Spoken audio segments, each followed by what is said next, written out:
दूसरा, तीसरा नंद। जैसे भारत में अगर देखेंगे ना तो सबसे ज्यादा शासन किस वंश का हुआ है? अभी के हिसाब से देखिएगा तो कांग्रेस का जनता पार्टी का, उसके बाद बीजेपी का। भारत में आम आदमी पार्टी का नहीं, आम आदमी पार्टी का पंजाब और दिल्ली, मेनली दिल्ली मेन, तो आप पंजाब उसके बाद यहाँ पे। समझ में आया कि नहीं गया? आगे बढ़े तो जिस तरह से आप अभी के हिसाब से देखिए, बकलवा तुम इधर देख,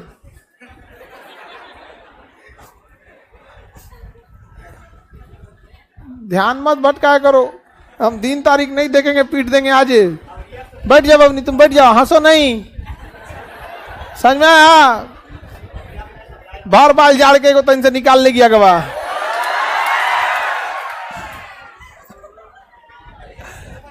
ओका बांध के आया करो, नहीं तो काट देंगे हम। तुम्हें कुछ ठोक लिया करो इसे को कुछ। हाँ हाँ,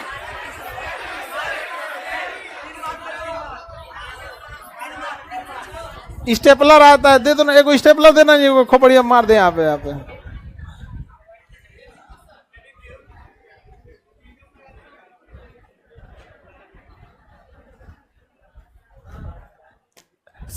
जैसे यहाँ हरियांक वंश हो गया, भारत को जब आजादी मिली तो आप देखिए जैसे कांग्रेस थी, फिर इसी भारत पर किसका मतलब प्रशासनिक ढंग से हो गया? जनता पार्टी, मोरारजी देसाई हो गए। फिर कौन आई? कांग्रेस। फिर उसके बाद अभी कौन है? बीजेपी है रूलिंग में। उसी तरह पहले क्या होता था, एरिया वही रहता था, साम्राज्य क्या रहता था, वही रहता था, केवल क्या बदलता था? हाँ, शासन बदलता था। तो पहला कौन हो गया? हरियांक। दूसरा हाँ नंद। कौन सा वंश? अब इसके बाद मौर्य। कौन वंश आएगा? मौर्य। मगध में सबसे महत्वपूर्ण वंश मौर्य। कौन सा? मौर्य। अशोक किस वंश का था? मौर्य। चंद्रगुप्त मौर्य, चाणक्य गुरु जी थे, उसी वंश में थे, लेकिन क्या थे? गुरु। चाणक्य समझाने किसे आए थे? नंद। नंद वंश में किसे समझाने आए थे? हाँ, धनानंद समझा था? हाँ, चोटी नोच के भेज दिया था उनको यहाँ पे। हाँ, सब। इसलिए कौन चलेगा यहाँ से? अब देखिए, मौर्य वंश की स्थापना हो इससे पहले ही सिकंदर कूद गया था। अब ध्यान से देखिए, सिकंदर मौर्य वंश की स्थापना से बाद आया था या पहले?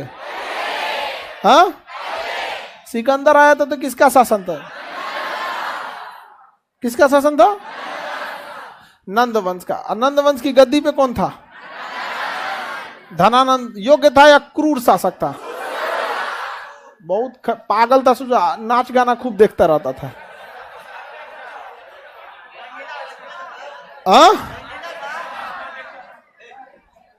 आगे बढ़े तो मगध में कौन सा वंश हो गया? नंद वंश। और इधर से कौन आ चुका है? कौन आ गया है? सिकंदर। देखिए, सिकंदर हम लोग नाम देते हैं उसका, लेकिन उसका असल में नाम था एलेक्जेंडर निकेटर।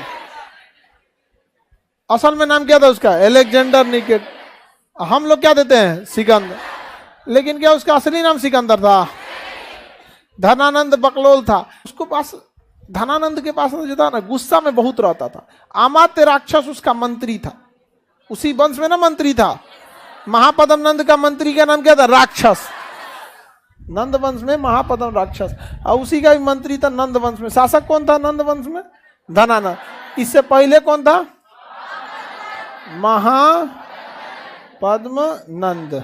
महापद्म नंद। उसके नीचे धनानंद। धनानंद, ये तो पागल था, सोचा धनानंद यार कुछ किया हुआ है ये नहीं, बाप की संपत्ति पे उड़ रहा था। यहाँ समझ में आ गया कि नहीं आ गया? किसी को दिक्कत? आगे बढ़े चलिए। तो धनानंद इधर से शासन करने कौन आया था? Alexander Nicator. Alexander Nicator. Sikandar कहां का रहने वाला था? मैसिडोनिया। कहां का रहने वाला था? मैसिडोनिया का रहने वाला था। रहने वाला कहां का था? मैसिडोनिया के लोग अपने आप को ना बाकियों से श्रेष्ठ मानते थे। वो कहते थे we are born to rule, हम पैदा हुए हैं शासन करने के लिए। We are born to rule, हम लोग पैदा हुए हैं किसके लिए? शासन करने के लिए। यहाँ पे मैसिडोनिया का रहने वाला। इसके बाप का नाम था फिलिप, बाबूजी का नाम फिलिप थी, माता ओलंपिया। तो इसके पिताजी का नाम क्या था? फिलिप। उस समय 7 बड़े क्षेत्रों की खोज हुई थी, 7 एरियाज की खोज हुई थी। उस समय के 7 एरिया को सिकंदर ने जीत लिया था, न कि पूरी दुनिया को जीता था। यानी यूरोप का ऊपरी भाग और अफ्रीका का ही भाग जीत पाया था सिकंदर, पूरा दुनिया नहीं जीता था सिकंदर। इसको विश्व विजेता इसलिए नहीं, पूरी दुनिया जीता ही नहीं था तो विश्व विजेता होगा कैसे भाई? पूरा दुनिया जीतिएगा तब ना आप विश्व विजेता कहलाइएगा जी। किधर गया जी मैप? उस समय इतनी ही दुनिया की खोज हुई थी। उस समय दुनिया में इतने ही एरिया थे। ये यूरोप का कुछ एरिया था, ये वाला, ये अफ्रीका का ये वाला भाग था, ये अफ्रीका का ये वाला भाग था। तो सिकंदर जो था वो तो मैसिडोनिया का ही था, तो मैसिडोनिया से तो पूरा यूरोप जीत ही लिया। उसके बाद क्या जीत लिया? अफ्रीका जीत लिया। अब वो कुछ कर दिया, ईरान जीता, अफगानिस्तान जीता, ये एरिया जीत लिया। उस समय जो जितने विश्व में खोज हुए थे सब जगह में, उसमें अब उसको बस यही बच गया था, मगध। क्या बच गया था? मगध। यानी अब उसको क्या जीतना था? मगध जीतना था। तो मगध जीतने के लिए कौन आगे बढ़ गया? सिकंदर। सिकंदर को विश्व विजेता बनना था, इसलिए जब भी युद्ध लड़ता था तो सोचता था कम से कम विवाद हो, कम से कम विवाद हो। अब युद्ध भी हो, विवाद भी हो, ना हो, ये कभी हो सकता है। इसलिए जहां युद्ध करता था ना, उस एरिया को जीतने के बाद उस राजा को अपने अधीन बना के और उसका एरिया का क्या करता था, उसको अपने साम्राज्य में मिला लेता था। अब जैसे राजा जब आक्रमण किया यहाँ अफगानिस्तान के आगे बढ़ा, तो अफगानिस्तान में इसको लड़ते लड़ते 3 साल लग गया। अफगानिस्तान जीतना बहुत मुश्किल था। यहाँ पर अफगानिस्तान बहुत पहाड़ है ये वहाँ अफगानिस्तान, इसलिए कहा जाता है ग्रेवयार्ड ऑफ द एम्पायर। जो जिस राजा को बहुत घमंड हो अपने ऊपर, वो अफगानिस्तान जाए डूब जाएगा वहाँ पे। तो अफगानिस्तान जीतना बहुत मुश्किल है, क्योंकि अफगानिस्तान में सबसे ज्यादा क्या है? पहाड़ है। तो पहाड़ की अधिकता की वजह से सिकंदर को अफगानिस्तान जीतने में क्या लग गया? टाइम लग गया। यहाँ पे इसकी माता ने बोला था कि इतना समय तुमको लग रहा है जीतने में। इसने अफगानिस्तान से कुछ मिट्टी भिजवाया था अपने मोहल्ले में और कहा कि मोहल्ला में छिड़क दीजिएगा। उसके बाद मोहल्ले में लड़ाई होना चालू हो गया। तो कहा जाता है कि अफगानिस्तान की धरती है, खाली लड़ना ही जानता है सब। अफगानिस्तान की जमीन पर केवल क्या सिखाया जाता है? वहां पे लड़ाई ये होता ही है। सोचिए ना, रूस हार के चला गया, अमेरिका हार के चला गया, सिकंदर को मार के कूच दिया सब वहां पर। हम लोग अंग्रेजों ने डूरंड लाइन खींच दिया ताकि अफगानिस्तान वाले इधर ना आ सके। डूरंड लाइन अंग्रेज अपनी सुरक्षा के लिए खींचे थे सब, क्योंकि अंग्रेज ताकि क्या हो सके, अफगानिस्तान वाले इधर ना आ सके। समझ आ गया कि नहीं गया?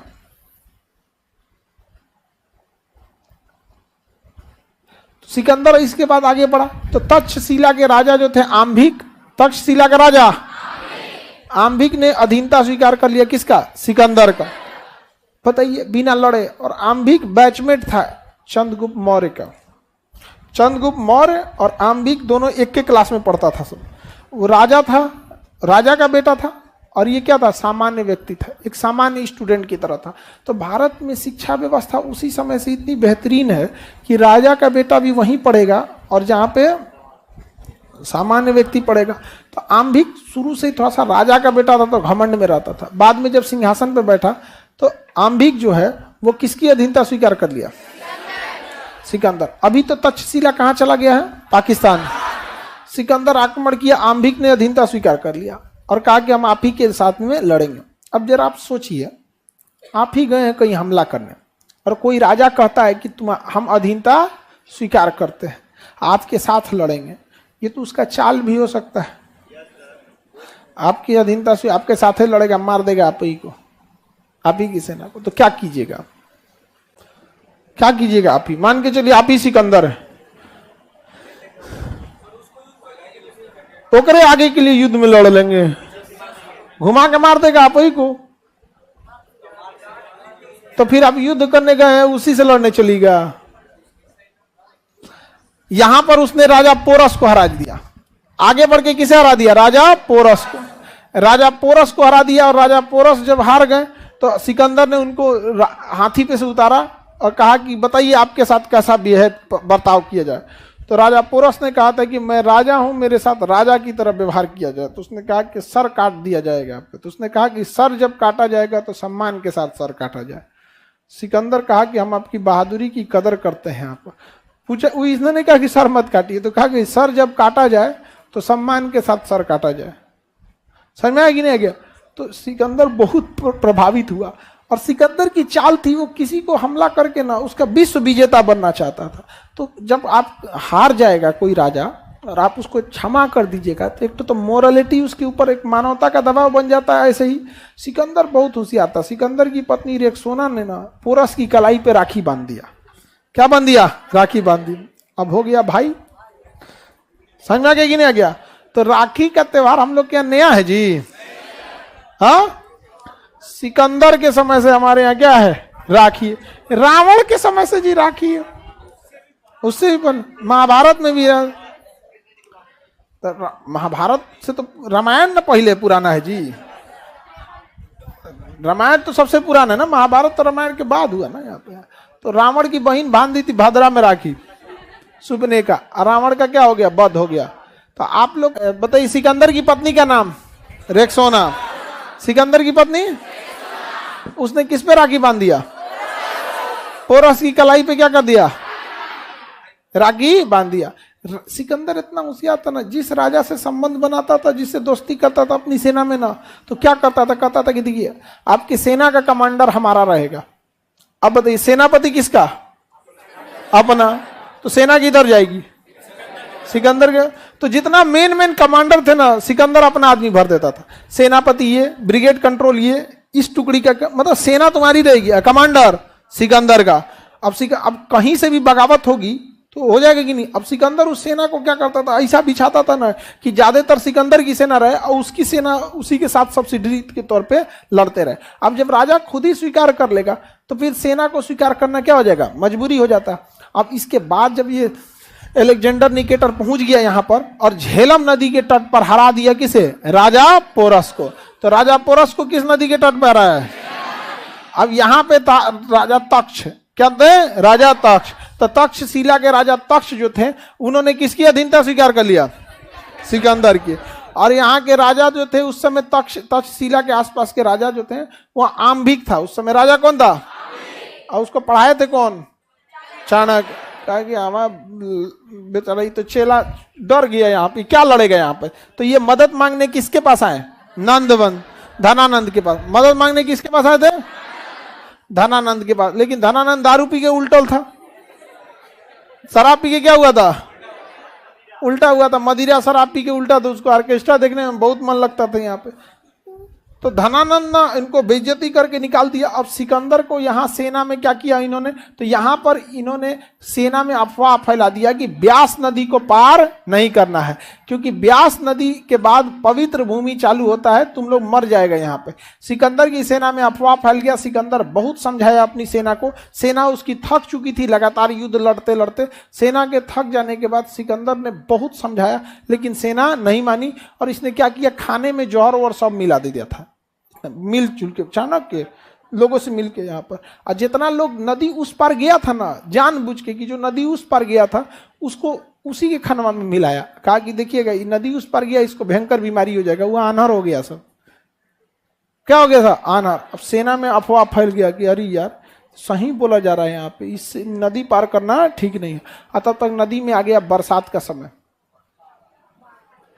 बाढ़ आ गया। अब ब्यास नदी का पानी उफान पे आ गया यहाँ पे। तो सेना इधर बढ़ी ही नहीं। दूसरा, सेना के अंदर एक डर था कि सिकंदर की सेना घोड़ा पे लड़ने में माहिर थी, लेकिन धनानंद के पास ज्यादा संख्या में हाथी थे। सब ज्यादा संख्या में क्या थे?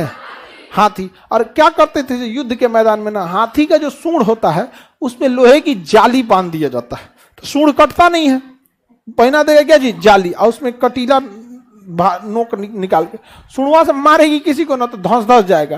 पैर जो होता है, पैर पे खूब अच्छा जाली लोहा का पहना के उसमें कटीला वो निकाल देगा, मार के हथिया इसे दून दे दी यहाँ पे। तो हाथी वगैरह से डर जाते थे यहाँ पे। सिकंदर और नंद वंश के पास सबसे बड़ी हाथियों की सेना थी, इसलिए सिकंदर की सेना डर गई और कही कि हम ब्यास नदी पार नहीं। और सिकंदर जो उस समय जितना विश्व था, उस समय के विश्व विजेता का सपना लेके आए थे सिकंदर, और भारत में पहुंचने से पहले उनका सपना टूट गया।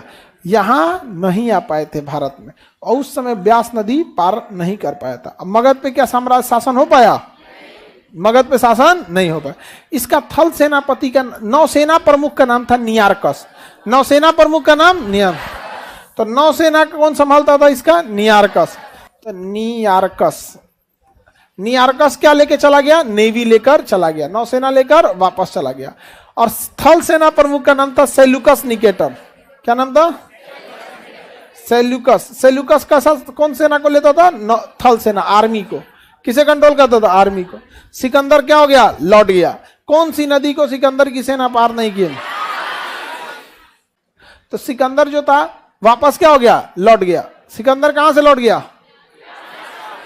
हाँ, ब्यास नदी से सिकंदर की सेना क्या हो गई थी? लौट गई थी। और सिकंदर की सेना नेवी लेके लौटा, आर्मी लेके लौटा। सेल्यूकस ने एक चीज देख लिया था कि ये अफवाह है, रियलिटी नहीं है।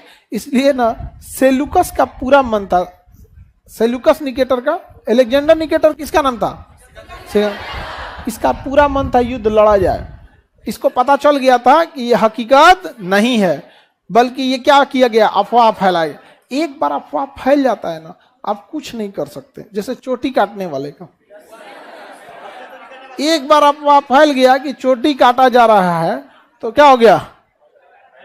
हल्ला हो गया कि नहीं? कि फैल गया चोटी काटने वाला। समझ रही बबनी? चलिए अब ध्यान से, सिकंदर जो है थल सेना प्रमुख कौन था इसका? Seleucus Nicator. और सिकंदर का नाम क्या था? Alexander Nicator. तो बताइए, सेना लेके आना कौन चाहता था? सेना लेके आना कौन चाहता था? Seleucus Nicator. जबकि पूरी सेना में क्या फैल चुका था? अफवाह। लेकिन रियलिटी किसको पता थी? Seleucus Nicator. सेल्यूकस निकेटर ने किसे समझाया? Alexander Nicator. किसे समझाया? अलेक्जेंडर निकेटर को। अलेक्जेंडर निकेटर ने भी अपनी सेना, अलेक्जेंडर निकेटर को हम क्या बोलते हैं? क्या बोलते हैं? अलेक्जेंडर निकेटर क्या कहते हैं? सिकंदर। सिकंदर ने अपनी पूरी सेना को समझाया कि देख भाई, ऐसा कोई झमेला नहीं है, यही एक आखिरी देश बचा हुआ है, पार करते हैं। उधर धनानंद है, बैल है पूरा, क्योंकि गुप्त सूचना सबके पास रहती थी। शराब पी के उल्टल है, ऑर्केस्ट्रा देख रहा है, कोई मतलब नहीं है, बस ये ब्यास नदी को पार करना है, कोई झमेला नहीं है, कोई ऐसा शराब पराप नहीं होता है, कोई अनार उनार नहीं होगा। लेकिन अफवाह क्या हो चुका था? फैल चुका। अफवाह क्या हुआ था? फैल। अब एक बार जब अफवाह फैल जाता है तो आप संभाल पाएंगे नहीं। उसकी सेना जीत कर गई कि लौटबे करेंगे। सिकंदर लौट गया, इधर कुछ खिला उला दिया था, क्या चीज की, वापस लौटते समय उसकी मृत्यु हो गई इराक के शहर बेबीलोन में। वर्तमान बेबीलोन कहाँ है? इराक। उस समय बेबीलोन भी किसके पास था? सिकंदर के पास। याद कीजिए, आपको जब हम पढ़ाए थे बेबीलोन की सभ्यता, तो उस पर कब्जा किसने कर लिया था? सिकंदर जब लौटा तो इसकी मृत्यु कहाँ हो गई? बेबीलोन। सिकंदर की मृत्यु कहाँ हो गई? बेबीलोन में इसकी मृत्यु हो गई। और इसके घोड़ा का नाम था बुके फराल। सिकंदर की घोड़ा का नाम, सिकंदर के घोड़ा का नाम, सिकंदर के घोड़ा का नाम बुके फराल। सिकंदर और बुके फराल दोनों की मृत्यु कहां हुई? कहां हो गई? अब पूरी सिकंदर की सेना किसके अंडर में आ गई? किसके अंडर में? Seleucus Nicator. किसके अंडर में आई? सेल्यूकस निकेटर के अंदर में। अब बताओ, सेल्यूकस निकेटर हमला करने के मन में था या नहीं? हाँ, आपको क्या लगता है, ये सेना लेके आया होगा कि नहीं? इस ससुरा सेना लेके चल आया। इतना खचरा था कि ये बरसात बीतने के बाद आया। सेना लेके आया, लेकिन बरसात बीतने के बाद आया। ये खचरा था, ये देख लिया था, खचरा था और क्या किया था? देख लिया था कि यहां पर कोई ऐसा नहीं है कि पाप पड़ेगा। अच्छा, कौन पाप पड़ेगा? ब्यास नदी पार कर दीजिएगा। तो ये कौन पाप पड़ेगा? ब्यास नदी के पार कर दीजिएगा। लेकिन अफवाह फैल जाता है तो फैल जाता है। यहाँ ये आ गया कौन? सेल्यूकस चल आया। सेल्यूकस चल आया। क्या जीतने के लिए? हाँ, किसे हराने के लिए? धन। लेकिन धनानंद की हत्या कर दिया चंद्रगुप्त मौर्य। चंद्रगुप्त किसने हत्या कर दिया? किसकी मदद से?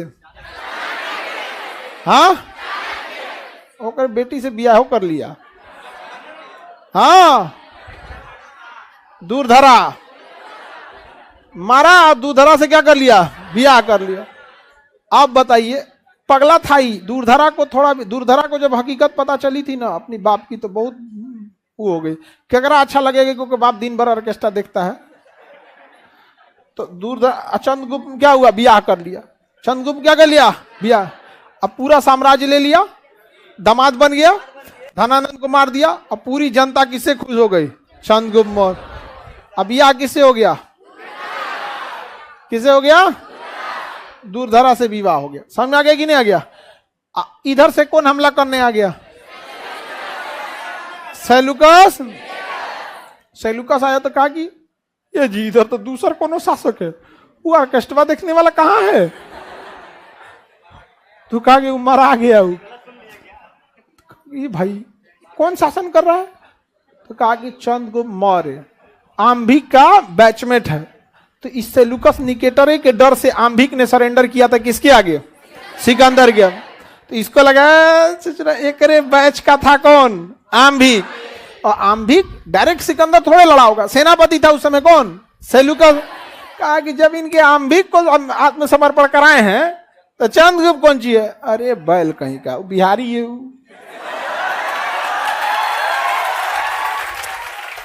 बस एक गलती किया उसको नहीं समझ में आया, क्या था, बिहार। हमला करने सेलुकस कहां चला है, मूड बना के किसको मारने आया था, धनानंद। अब मिल गया कौन, धनानंद को कौन निपटा दिया था। इधर से कौन पहुंचा, सेलुकस। लड़ाई हुआ किसके बीच, चंद्रगुप्त और महाराज चंद्रगुप्त ने व्यवस्था कर दिया किसका, सेलुकस। सेलुकस हार गए। कहा यार एक के बैच का था सब आम्भिक बिना लड़े हार गया, ये मार के कचर दिया है। हार गए। और हराने के बाद सेलुकस निकेटर की बेटी हेलन या कार्नेलिया से बियाह किया कौन, चंद्रगुप्त।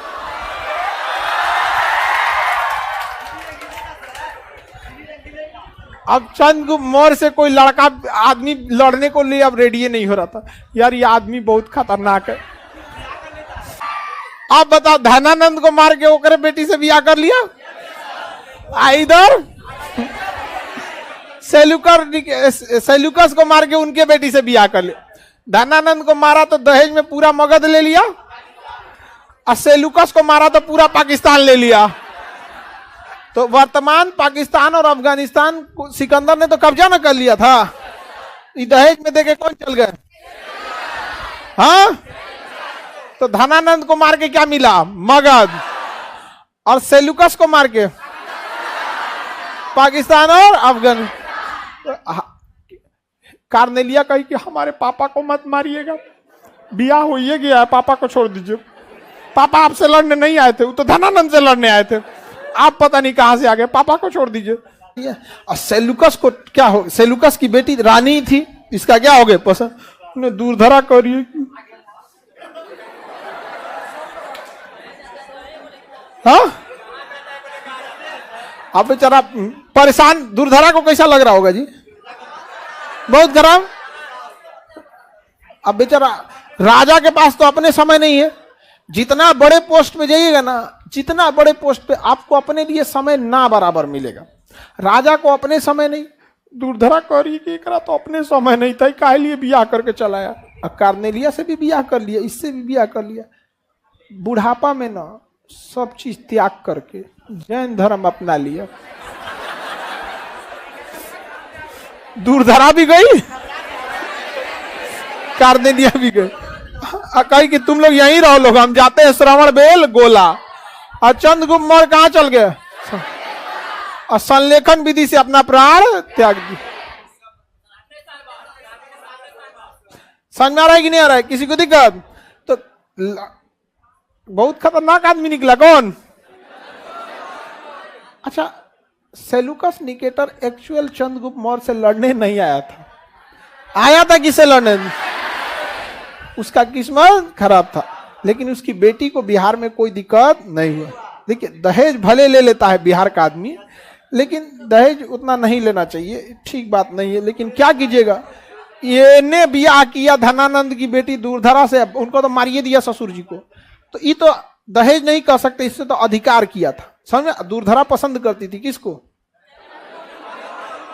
चाणक्य समझा रहे थे चंद्रगुप्त मौर्य को कि देखो तुम्हारा उद्देश्य धनानंद को मारना है, दूरधरा के प्रेम में पड़ोगे ना तो तुम धनानंद को मार नहीं पाओगे। चंद्रगुप्त कहा कि गुरुजी आपको क्या समझ में आ रहा है?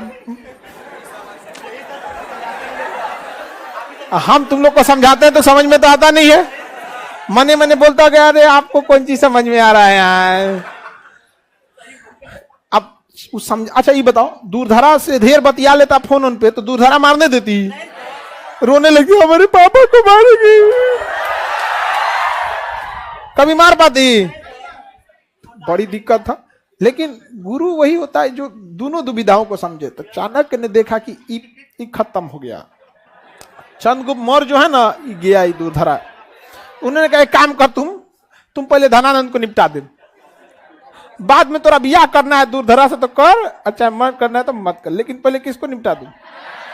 हाँ, तो धनानंद को किसने निपटा दिया? और उसके बाद बियाह किससे हुआ?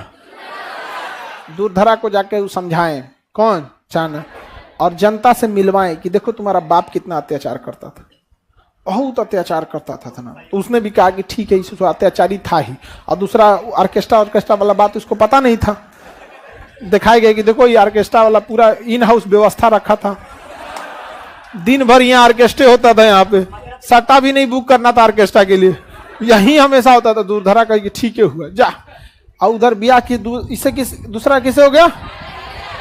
हाँ, आप कार्नेलिया को यहाँ का भाषा समझ में नहीं आया, यही कुम्हरार में घर था उसका, यह ना कोचिंगवा के उस पर, यहाँ पे कुम्हरार में गाय घाट के पास, वही घर था उसका, समझे में नहीं आया। लोग पूछे कन्या खाना खैली हो वो क्या भोजपुरी बुझा रहा है? तो अपने लिए एक विद्वान को कही थी कि उसका नाम था मेगास्थनीज। तो मेगास्थनीज किसके लिए आया था? कार्नेलिया, इसको कोई दिक्कत ना हो, अब तुरंत सूचना किसको दे देता था? सेल्यूकस को। अरे आपकी बेटी को दिक्कत है, तो सेल्यूकस संदेश पूछता था किससे? मेगास्थनीज। तो मेगास्थनीज कहाँ रहता था? मगध में। मेगास्थनीज कहाँ रहता था? कहाँ पे? मगध में रहता था। कहाँ पे? मगध में। लेकिन बार बार मेगास्थनीज से पूछता था कि देखो मेरी बेटिया को दिक्कत ना हो। बेचारी इधर ही कहती थी हमरा इतना दूर बियाह कर दिए, वह हम बगल में एगो राजा को देख लेते, हम इतना दूर कोई बियाह करने के लिए सोचा होगा? ऐसा थोड़े हो गई देख लेना होगी वो लड़की लोग बताओ ऐसा होगा? अरे कहीं ना कहीं तो देख ले होगी कि नहीं होगी? आप कि हाई राजा कितना अच्छा है, एकरा या हो जाएगा तो नैहर ससुराल ज्यादा दूर नहीं है। आप बताइए इतना दूर किसी लड़की का बियाह होगा, वो भी उस समय, तो कितना दिक्कत होता होगा? हाँ बताइए, यहाँ है, यहाँ से बियाह यहाँ हो रहा है, बताइए 3 महीना लग जाएगा घोड़ा पे जाते जाते नैहर से ससुराल, बाप हो बाप,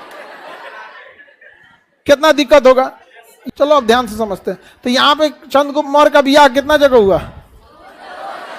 दहेज में चंद्रगुप्त मौर्य ने सेल्यूकस से क्या क्या लिया? पाकिस्तान और अफगानिस्तान। पाकिस्तान और, समझ में आ गया कि नहीं आ गया? उस समय उसका नाम एरिया आराकोसिया जेड्रोसिया और पेरिस्पेमियाई था। Aria Arachosia Gedrosia Paropamisadae, Aria Arachosia Gedrosia Paropamisadae, Aria Arachosia Gedrosia Paropamisadae. समझ में आ गया कि नहीं आ गया? किसी को दिक्कत? कार्नेलिया वगैरह के बारे में अब कल समझा देंगे, ठीक है? आज के लिए इतना ही रहने देते हैं। हाँ, अब मैथ होगा, फिजिक्स वगैरह नहीं, ठीक है? क्लास थोड़ा सा लंबा हो गया। सबको आशीर्वाद, एकदम सब लोगों को आशीर्वाद, ठीक है? सब लोगों को आशीर्वाद। हाँ, मन लगा के पढ़ाई कीजिए सब लोग, सब लोगों को आशीर्वाद। लाइफ में सब लोग एकदम खुश रहिए, जल्दी जल्दी नौकरी लेके